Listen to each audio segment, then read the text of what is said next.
Welcome, everybody, to Marketing Management Money. This is your podcast with Ethan and Ryan. So this one, I was working with a business recently, and they started asking me a lot of questions. And these are typical questions. I actually get asked these questions all the time. But going through it again recently kind of got me thinking that, these are common enough questions. We need to do an episode on it. And basically what it is now this particular business was kind of in the startup phase, but I've noticed that the same thing happens whether you're in the startup phase or whether you are doing a significant expansion. And so, we're gonna talk a lot about. It's gonna be startup planning is really what what we're looking at here. But it could be startup or expansion planning. And this is what I mean here. So a lot of times when you are starting a business or you're getting ready to do a pretty significant expansion, what will happen is you'll think about the big things. You'll gear up with some capital investment, or getting loans, or launching that new product. And all that, it's exciting, it's big, it's a lot of movement. But what I have seen that just kills motivation and can ruin these big expansions is all of the nitty-gritty details. Yeah. All of the little stupid things that just happen all the time. And so I'm going to start with now this is a different experience, but this is a good example of an expansion. So I've been doing a lot of international business lately, and we've got some samples that we're sending over to Europe. And we got the samples all put together, and we were ready to go. And then all of a sudden, we realized that we had not fully communicated with the freight forwarder, and so the samples got held up on just the shipping labels. Like that was it. It was shipping labels, and so. Ouch. You've got brand new products that, they've been in R&D for a while. You've got all of the distribution that's been set up. You've got, contracts that are in place, like everything. And it was something simple of shipping labels. Now, it's not going to kill the project, but it did cause what happened is instead of doing the standard shipping, had to move to expedited shipping. And so expedited shipping internationally, ouch, that's expensive. And it could have been avoided, but it was just an oversight by, there were probably 6 people that were hands-on, and all 6 of them just forgot about it, and that happens all the time. So that's what I want to talk about today is, what's that planning process when you're either in a startup or an expansion, doing something for the first time, what's that planning process, and how do you remember all the little things, the stupid little things? Well, you know this because we've had conversations about this that, and I'll use the example of a restaurant because there's a lot of little things. Yeah. Right. So, when someone says, hey, I want to open up a restaurant, the first thing that always I suggest to them is, have you went and sat in a restaurant and looked at all the little things? Napkins, forks, knives, cups, salt, pepper shakers, condiment, things like that. Because a lot of times they're thinking, oh, yeah, I got my cookers, I got my vent in, I got my fridges, right? Everything big. All the big stuff. And then all of a sudden, when they get down to it, now they feel like they've been nickeled and dimed because, oh, yeah, I got this. But it adds up when you have to buy 1,000 pieces of cutlery, and it adds up when I got to buy, 50 sets of salt and pepper shakers. But those are easy things to forget. But if you'll, like I suggest, if you'll just go sit in that restaurant while you're having lunch and just write down every little thing that you see, everything. And I'm glad that you started with a piece of advice, because it's pretty easy to go down this rabbit hole and just saying, oh, don't do this, don't do this, don't do this, So, I think that's excellent advice of, sit down in that restaurant and take notes. And it doesn't have to be a restaurant. So, if you are going to launch an e-commerce store, start going to other e-commerce stores and literally take a screenshot of what the page looks like and then just go through it, kind of line item at a time. I get that there's a lot of visual to it, but literally check those boxes and say, okay, do I have all of my photos that I need? Do I have the promo video that I need? Do I have my pricing? Do I have my discounts in place? Because I'm noticing here that they've got a discount. I'm noticing that they've got a bundle. And so, going in and literally just finding another business that has done this and saying, okay, what do they have? I see this happen a lot of times with packaging. Someone has a beautiful product, right, and they forget that they have to package it, and they just think, oh, I'll just put it in a brown box. And I'm like, well, is that going to suffice? And what size box do you need? And how many boxes do you have to buy? Do you buy them in quantities of 500, or do you buy them in quantities of 10,000, and so just all these little things. So anyway, great bit of first advice is to just model, another company that's doing it, take notes, scrupulous notes, and just jot down everything that you see. Another thing I like, if you're going to start that planning process, is way too often we tend to, we think of things as we're driving, or hey, we're walking down the street, or anyways, these thoughts come to us. We think, oh yeah, I'll remember that for later, but we never do. I know. Right? So I always say, you've got to. So you're telling everyone while they're driving to take out their phone and make a note. Yeah, we did not say that on this pod. Voice memo. You can always go, hey Siri, make a note, right? Which I do. Hey Siri, I need to make a note. Makes a note for me. Or, hey, Siri, send me an email. With Technology Day, it's really nice that phones can do a lot of voice dictation, and I really think as AI is more integrated into some of this stuff, it's going to become even more powerful. Yeah, absolutely. But that's another thing I say Can I add to that? Yeah. Because I know a lot of entrepreneurs that they'll make the note, they'll take the note, but then they start to make a mess of their notes. Because stuff is coming at you, you feel like you're out on the battlefield and bullets are just whizzing by, shoo, shoo, shoo, that's how fast thoughts are coming. Yeah. And you're almost in survival mode where you just like duck your head for cover is kind of what happens. So you need to, one, set aside time to get organized.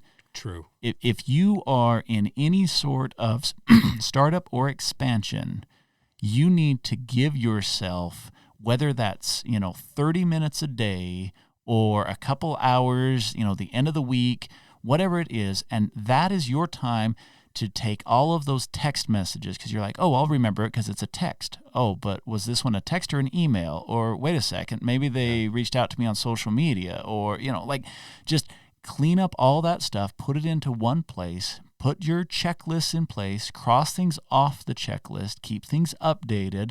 You'll have thoughts that you're like, I need to do this. And then 2 weeks will go by and you'll realize that was a stupid thought. Take it off the list. Don't just let it clutter up your thoughts or your to-do list or what, so like clean the clutter. It's just like, cleaning the kitchen. If you're going to make a meal, you clean the kitchen afterwards. And you can get by, you can make lunch and kind of leave a mess. But if you make lunch and then make dinner and then make breakfast, like the kitchen starts to get pretty nasty. And that's what happens with your business is you got to clean it regularly. Yeah. And I don't want to, because there's a lot of, websites out there, because there's a ton of websites right now that just do these 3 little minute articles. And they're nice, but when you come to planning, it's always, do you have your calendar, and put everything in a calendar. But I find that when it gets into small business planning and worrying about those small details, the calendar is great for the big stuff. Mm-hmm. It's not so good for that little stuff. And so you generally have to find a different process that works intuitively for you to do that. And for me, it's just the note section in my phone, right? Yeah. And that's where I do it with all that little stuff. And then, like you say, as I scroll through it or as things change, I can say, yeah, relevant, not relevant, easy to delete in and out. I like to stay something electronic. It's just easier to modify, rearrange, restructure, to do some of that stuff. But just be careful on the big stuff, I think calendars are fine. I do agree with calendaring the big stuff and then noting the small stuff. I want to talk a second about time management, and I'm not talking about making the most out of your day. I'm talking about giving yourself leeway, extra space. So anyone that's ever remodeled their house, if you're going to put in new flooring, what do they always tell you? That you need to buy, 10 or 20% more square footage than what you measured. Why is that? Why the professionals buy extra? Because you need extra. And what happens is, if we think that we could get something launched in a week, we're going to give ourselves a week. But the reality is it's like, well, I could get it launched in a week if everything lined up perfectly. But, I got to have, I can't get to C until A and B have happened.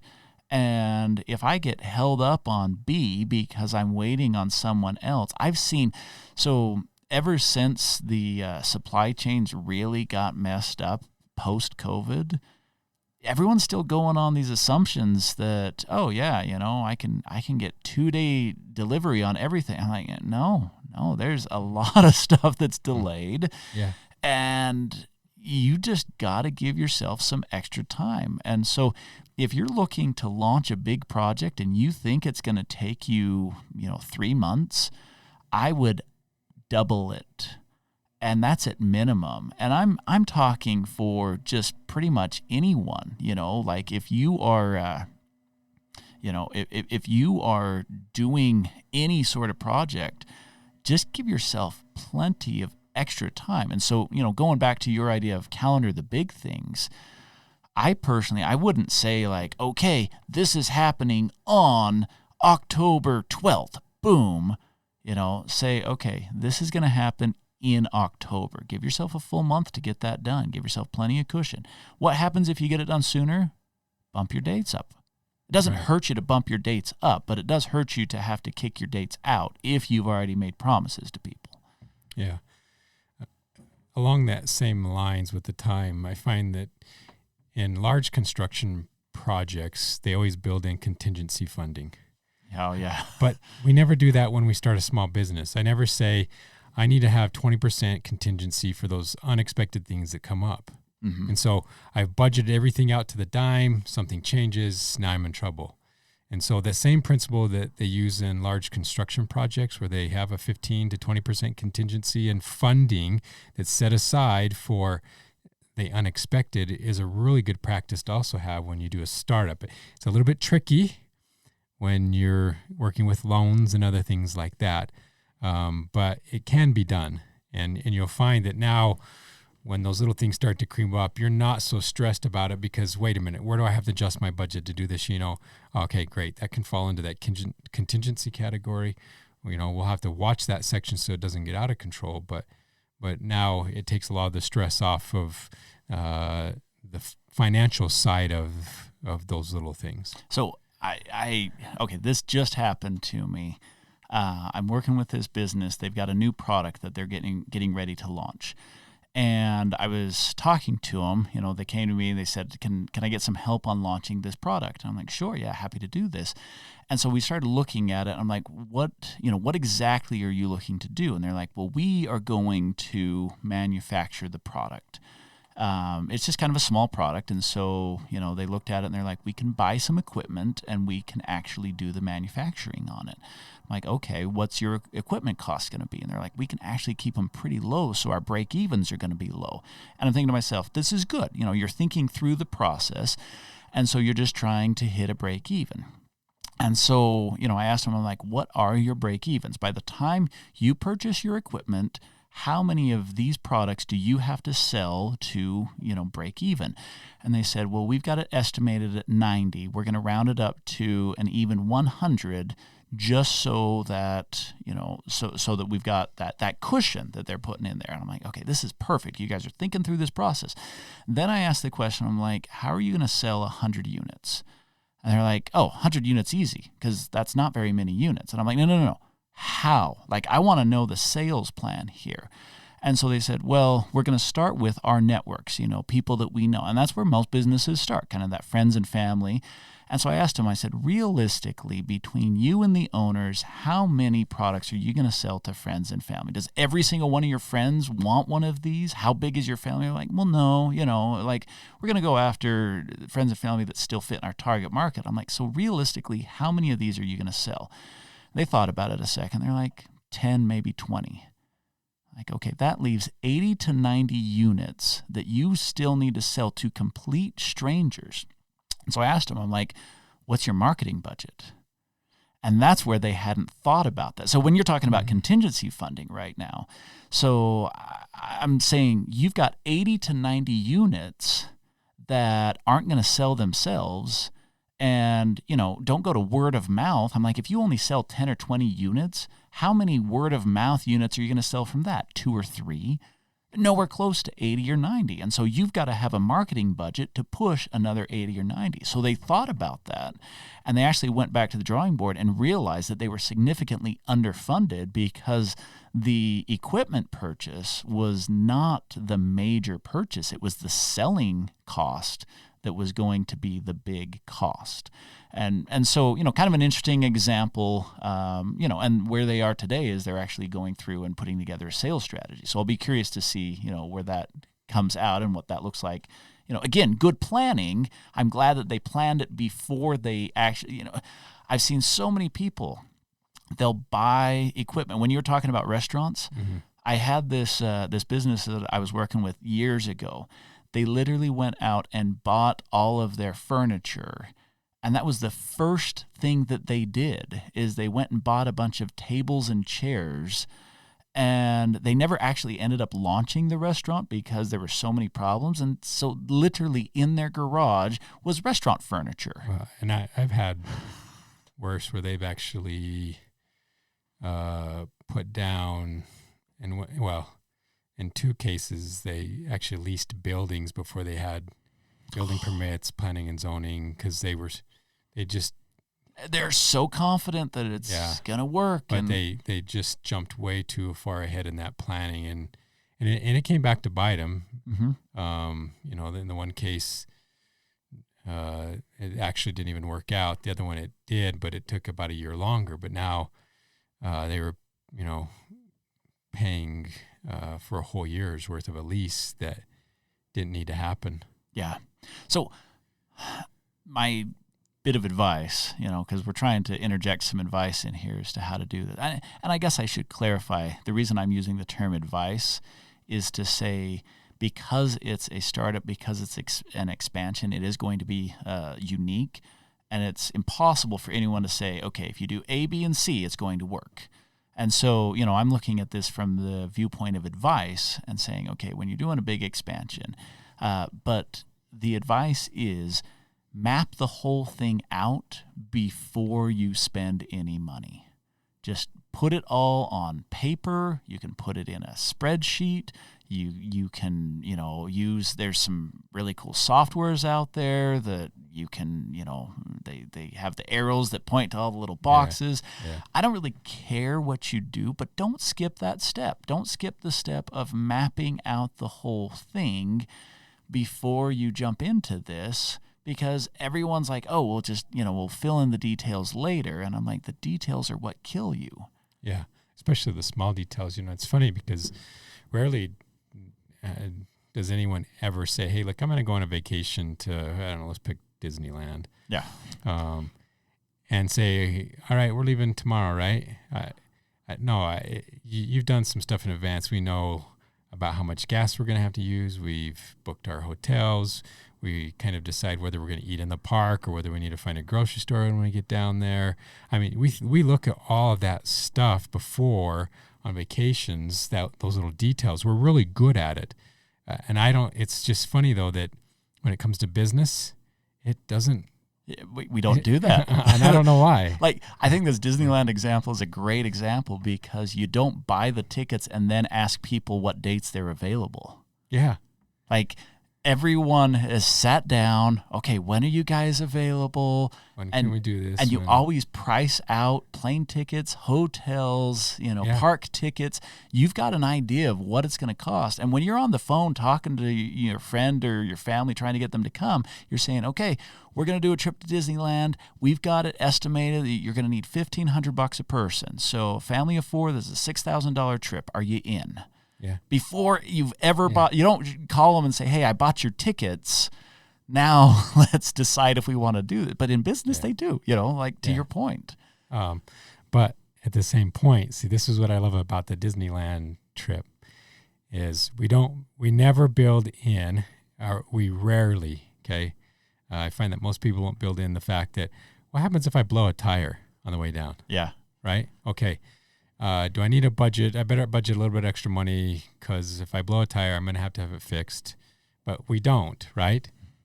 So that's what we're kind of talking about when we talk about planning in a business is that bigger stuff you always get, and we plan it out, and we're pretty good at a lot of that stuff. But those odd things that we hope don't happen or we don't really want to think about, we just kind of ignore. Mm-hmm. We even know they're there. Because it's rare that you're going to blow a tire, It's rare in business that, some major thing that's going to be crippling to the business is going to come up. It is, but they do happen. Mm-hmm. Both you and I can probably do a whole episode on just the unforeseens of a business and give example after an example from our experiences of working with people that some you just shake your head and you go, okay, you should have seen that one coming. That one's obvious. And other ones you're like, yeah, that's a tough one. Yeah. That's matter of fact, COVID is a great example. That's a tough one. That's just a hard pill to swallow. Right. No one saw that coming. Right. Nothing. Okay. But the post-inflation after it, you should have seen that coming. That's right. So I want to pivot a little bit if it's okay, because there's an aspect of, an expansion or a startup, that, and this happened to me personally, that I think is kind of interesting and worth talking about. So with my own business here, Marketing Management Money, looking at creating an expansion with, the content that we have, where that content is available. And so I needed to get organized on the digital front. Now, one of the things, and it kind of drives me crazy, everything is a subscription. Yes. And, and so I start going through and I start doing this analysis of all the subscriptions that I've got to support the website, e-commerce, social media, security, privacy, and everyone has their service and everyone has their upgrade where it's like tack on this and tack on this. And so I looked at this and I'm like, okay, I'm going to get organized. I'm going to make that plan. I'm going to map it out, just like what we were talked about. I'm going to map it out.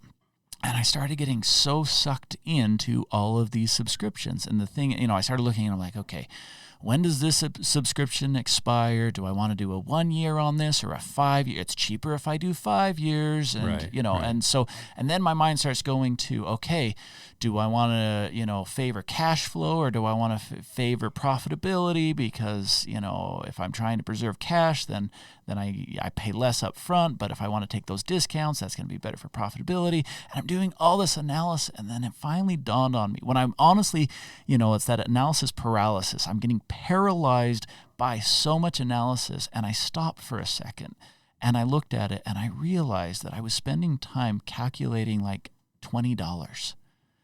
It was so small, because these discounts and these subscriptions, like every subscription is, okay, if you want your passwords to all be in a vault, you're paying, I don't even know what they are, but it's like $8 a month kind of thing. Right. And so the total annual cost on this is $96. And if I buy a 2-year thing, they're going to give me a 10% discount. I'm like, oh, I got to get that 10% discount. And it's $9.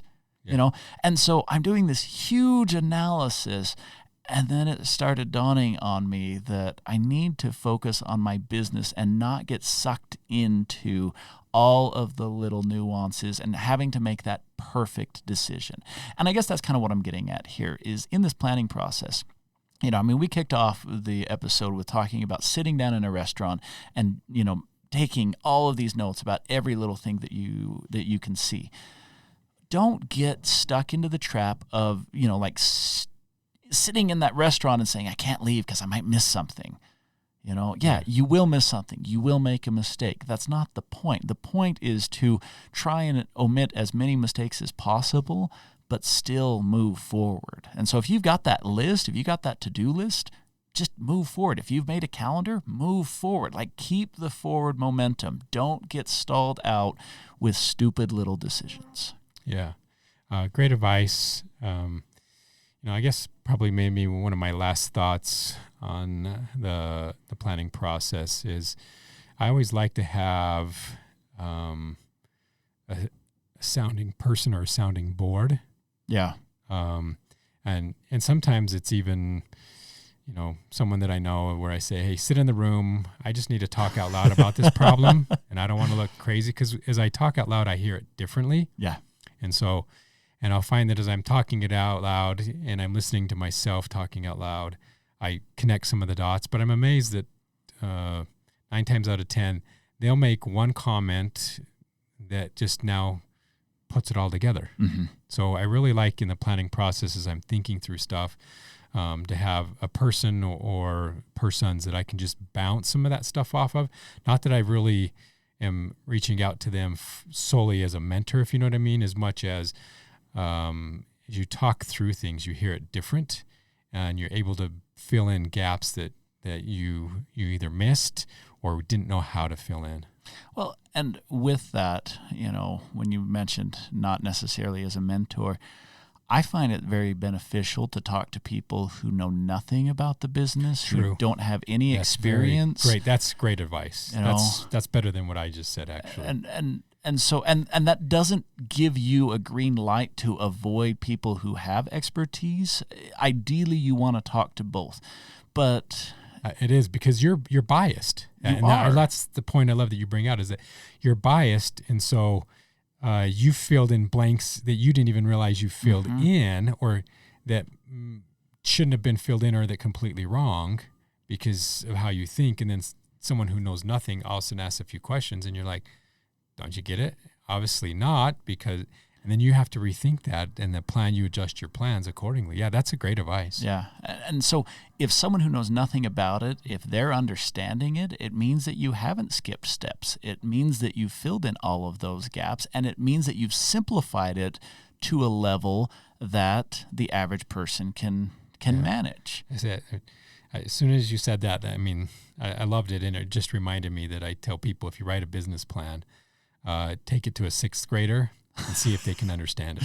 If they can't understand what you're trying to do, you got to start over. So cool story, right? I was working on this project, and I had the instructions on it, sort of written everything out, and this was going to get published. And so, I had it go through some editing, and there were 3 people that ended up editing it, myself, and then one of them was an editor, and then there was another person who was just kind of like adept at words. So anyway, I ended up leaving this thing out, and my son, who is in 5th grade, he picks it up, and it wasn't super long, he picks it up, and he's just curious what it is, and he gets sucked into it, and he starts reading it, and he comes back to me, and he's like, hey, Dad, that thing you were working on, there's 2 typos in here. I just wanted to point them out to you.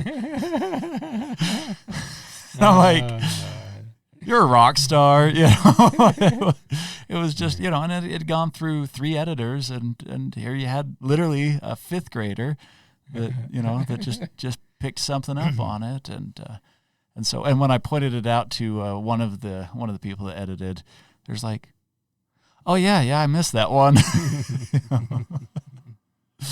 So anyway, well, I think we'll probably wrap up there. Just be smart, and I guess I kind of want to wrap up with this, and that is to say that I mentioned that this can be for an expansion. This is the type of stuff you should be doing in your business all the time. Like, don't wait until something big happens. If you haven't taken the time to just sit down and try and look at your business from an outside lens, or, ask a sixth grader to review your business plan. Just do it. That's a good thing to do. So I'll leave that as my takeaway is, get out there, back to basics. Well, thanks everyone for joining us for another episode of Marketing Management and Money. Hope you found a few tidbits in there that you can use and apply in your business, and thanks for joining us. Take care.